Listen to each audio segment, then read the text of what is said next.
Elara had always been curious. On her homeworld of Villara, curiosity was considered a dangerous trait, something that could lead a person into trouble. But she had married a human, and humans seemed to encourage curiosity. At least, her husband. Ethan did. He often told her, questions are the beginning of wisdom. That thought came back to her on the day it all began. The Grand Earth Embassy stood like a shining tower of glass and steel in the center of New Geneva, the heart of the United Earth Alliance. The building was filled with both human and alien visitors, diplomats, guards, and service staff. Banners of every member world hung from the tall ceiling, swaying gently in the climate-controlled air. Elara followed Ethan through the wide hallways, admiring the colorful art displays and historic artifacts placed along the way. Ethan, dressed in his formal Navy officer's uniform, walked ahead, speaking quietly with another officer. They were discussing schedules for the upcoming diplomatic meeting. Elara trailed behind, her mind wandering, her golden eyes scanning the place.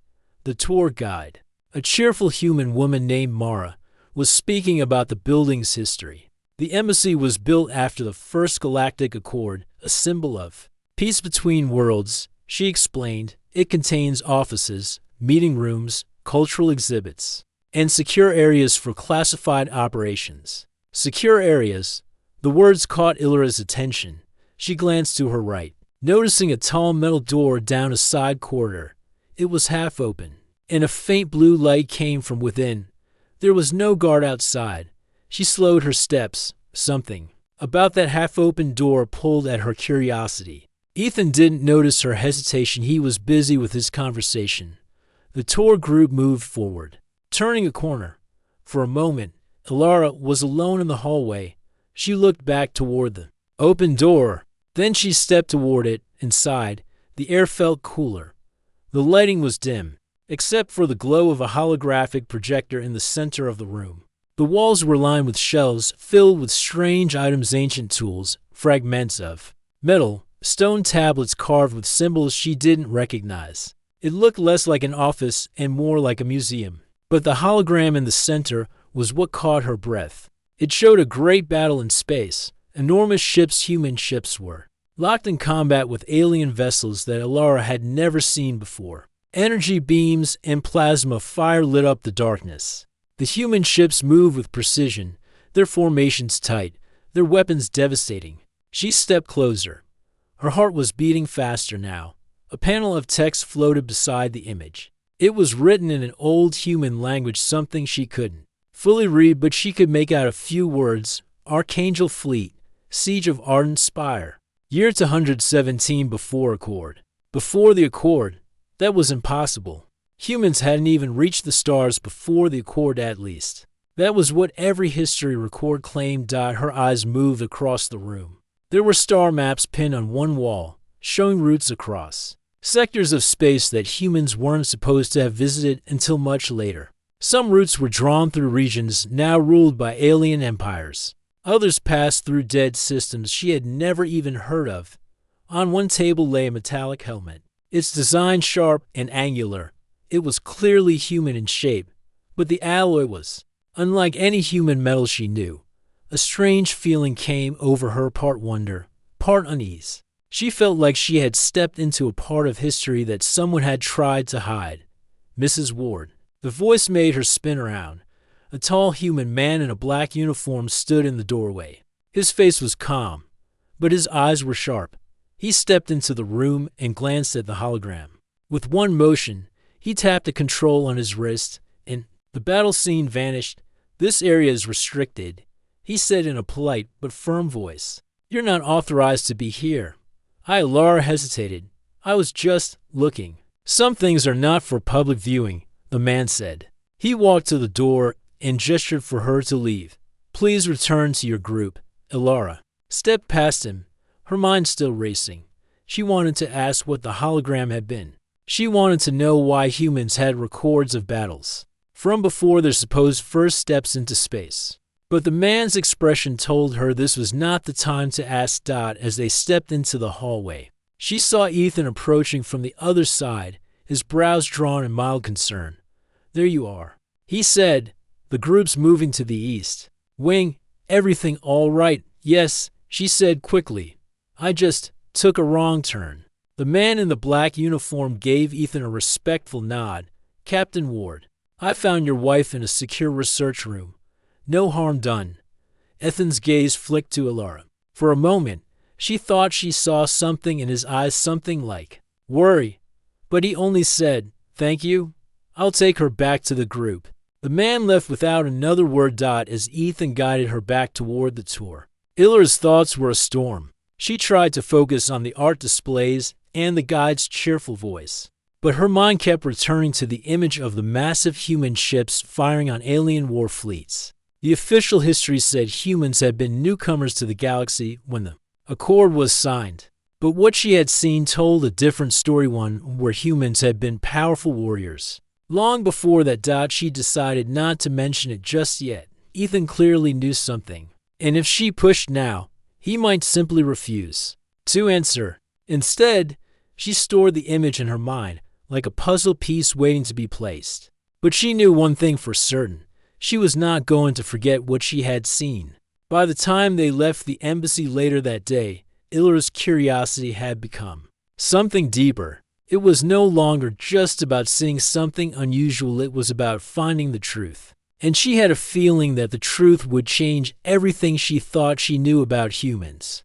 The ride back to the diplomatic cruiser was quiet.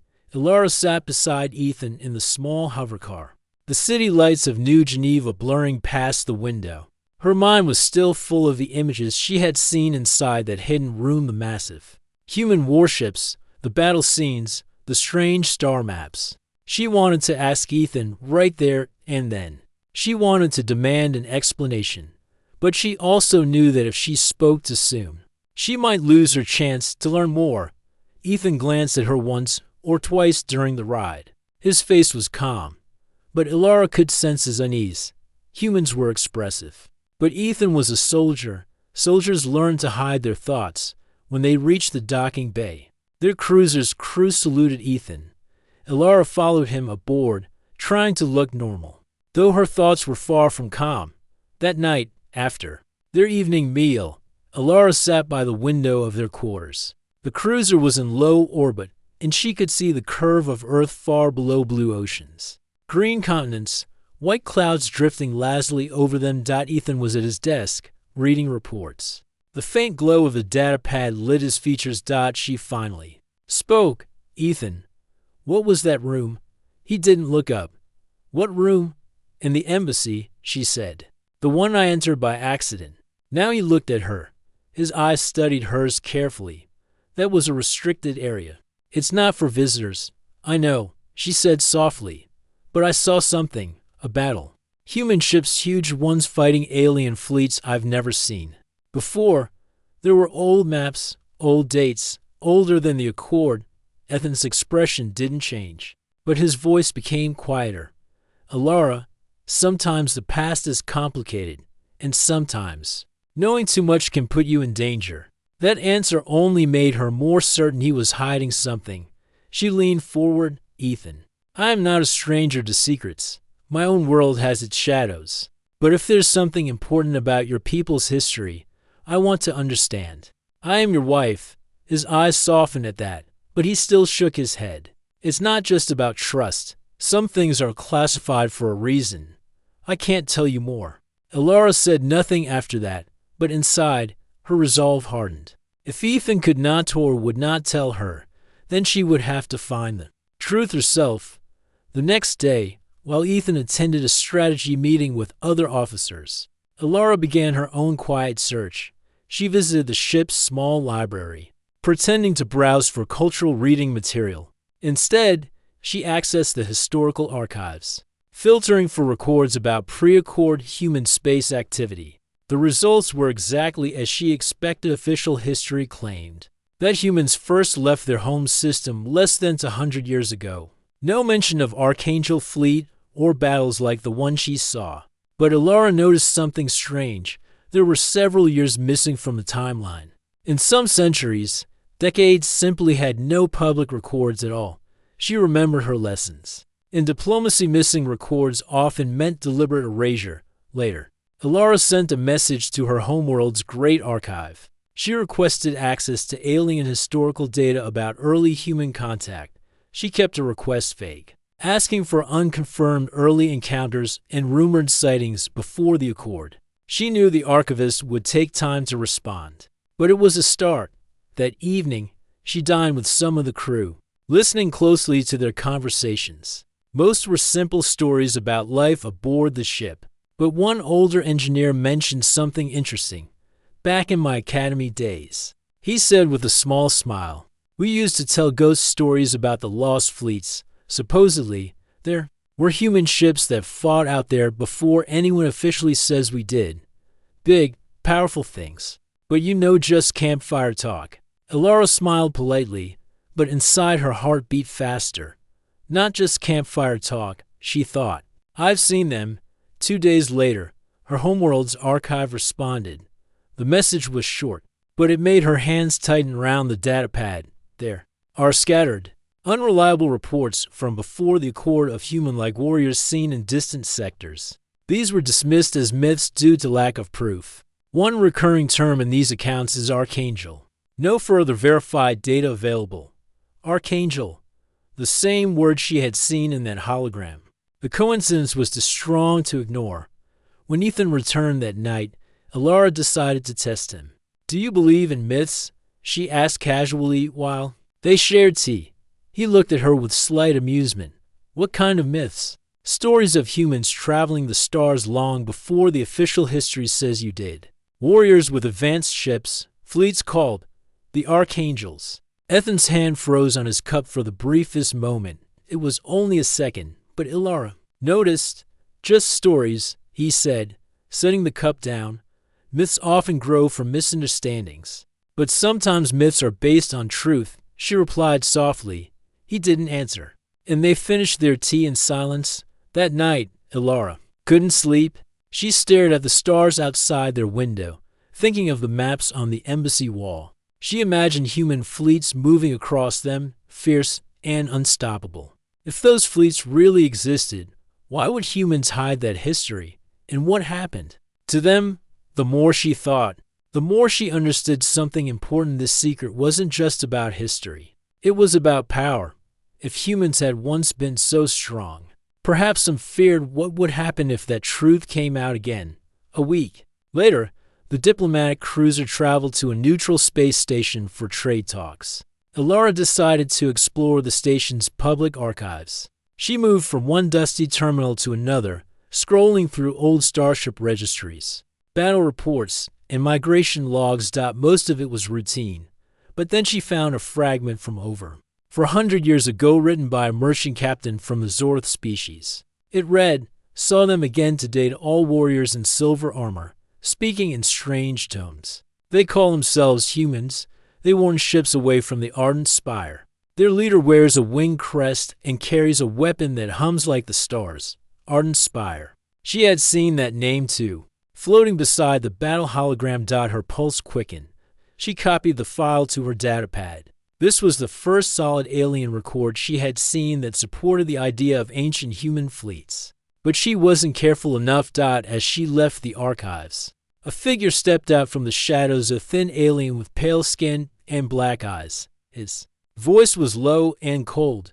You should not be asking these questions, Lady Ward. Some truths are dangerous. Leave them alone.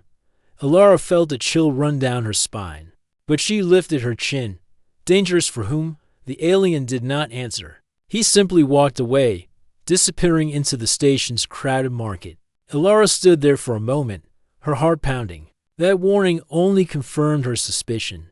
She was getting close to something important. When she returned to the cruiser, Ethan was waiting at the docking hatch. His expression was serious. Where were you? I was exploring, she said. Calmly, his eyes searched hers. Ilara, if anyone tells you to stop asking questions, I need you to listen. There are forces in this galaxy that do not want certain doors opened. And once they are, they can't be closed again. She met his gaze steadily. Then perhaps they should never have built those doors in the first place. Ethan's jaw tightened. But he said nothing.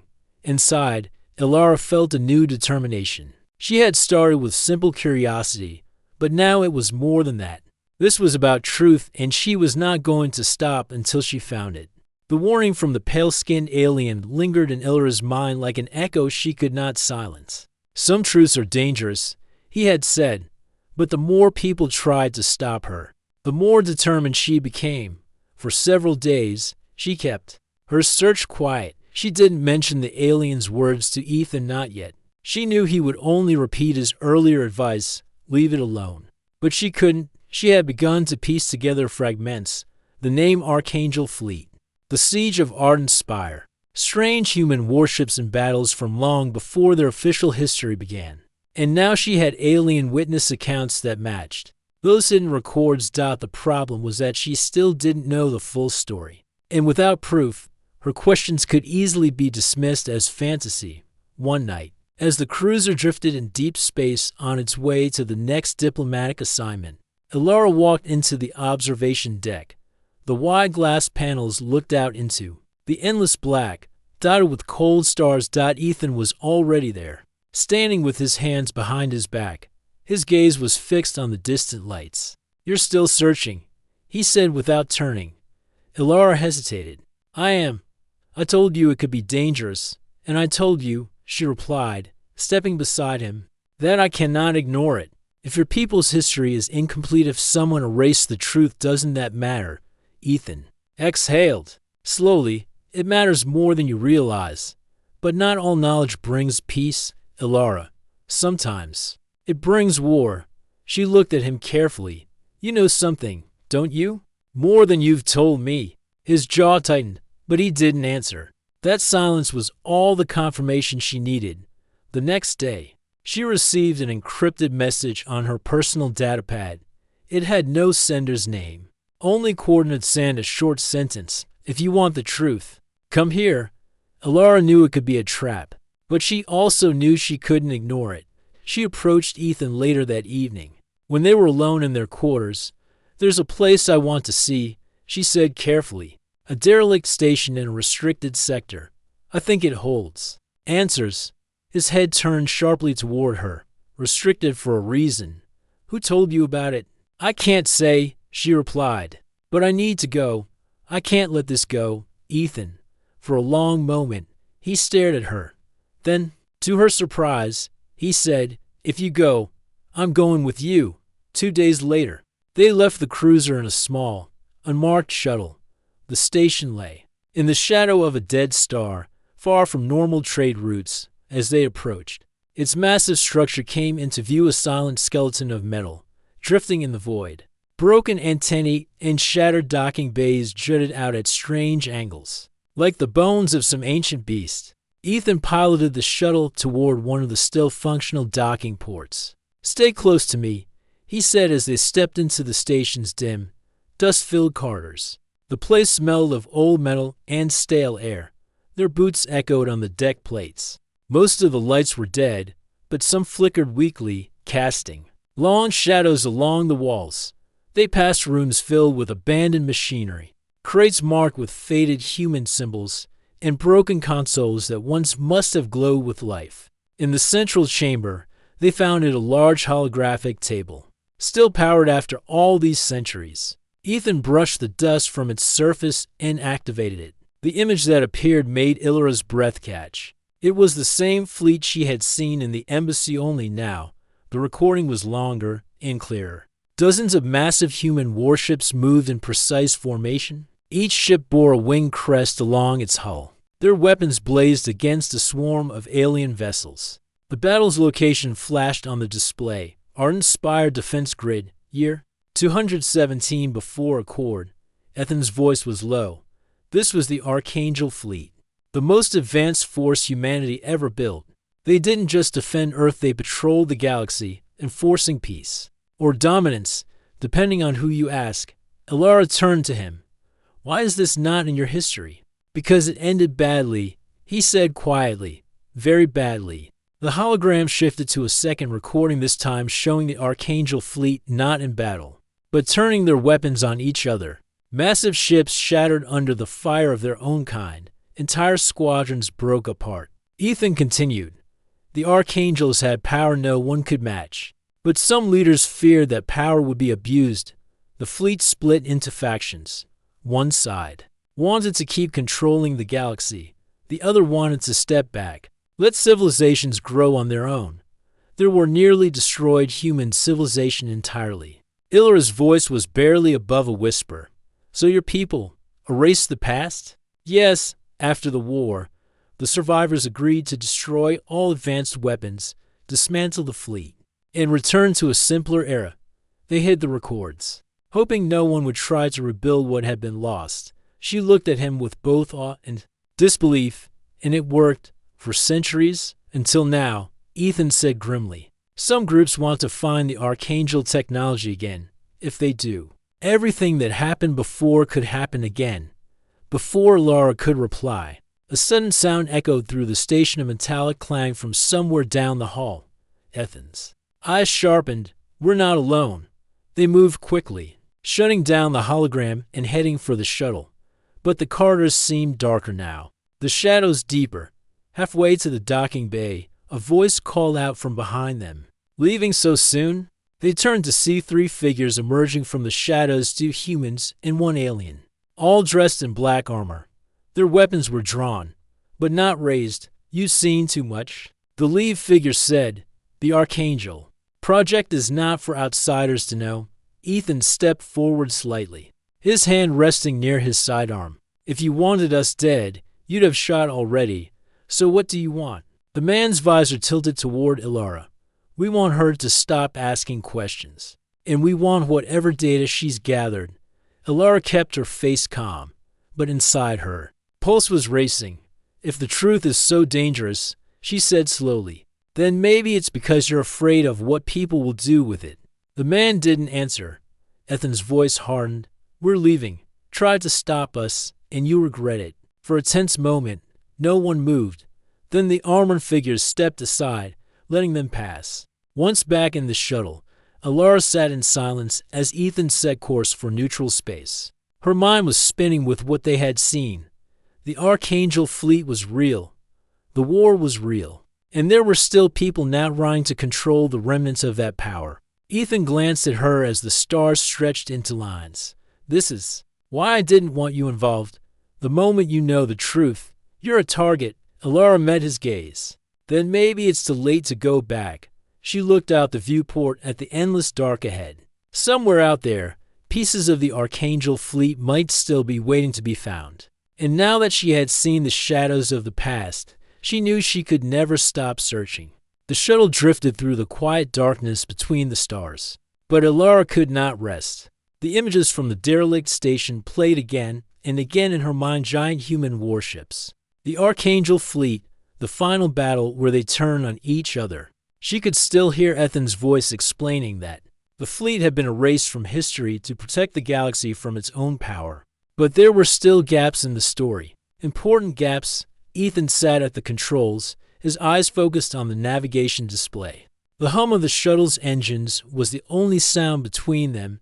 Finally, Illyra spoke. Ethan, there's more, isn't there? He didn't look at her. There's always more. Then tell me, she pressed. Why is the Archangel technology still hidden if the war ended centuries ago? Why do people now want it again? Ethan sighed, his shoulders tense. Because some of it wasn't destroyed. Pieces of the fleet ships, weapons, archives were hidden in secret locations.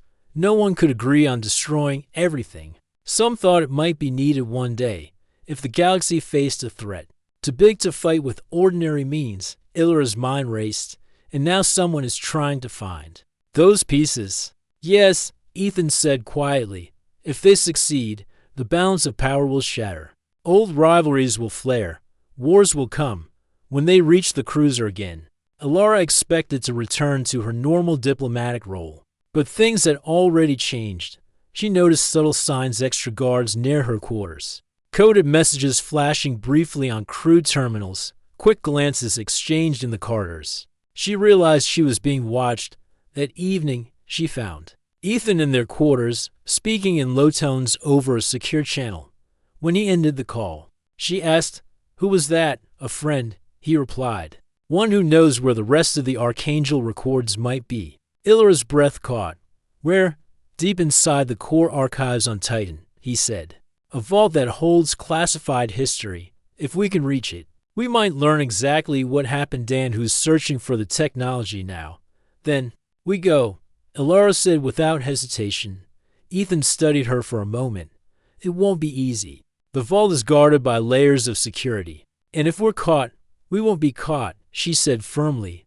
We've come too far to turn back. 3 days later, they were on Titan. The core archives towered above the frozen plains. A massive black structure of steel and stone. It was the heart of human history and the place where the deepest secrets were kept. They entered using diplomatic clearance, posing as a couple researching cultural history. A polite archivist led them through bright corridors lined with hollow books and ancient artifacts. But Ethan knew the way to the restricted levels. When the archivist stepped away to answer a call, they slipped into a maintenance lift that carried them deep.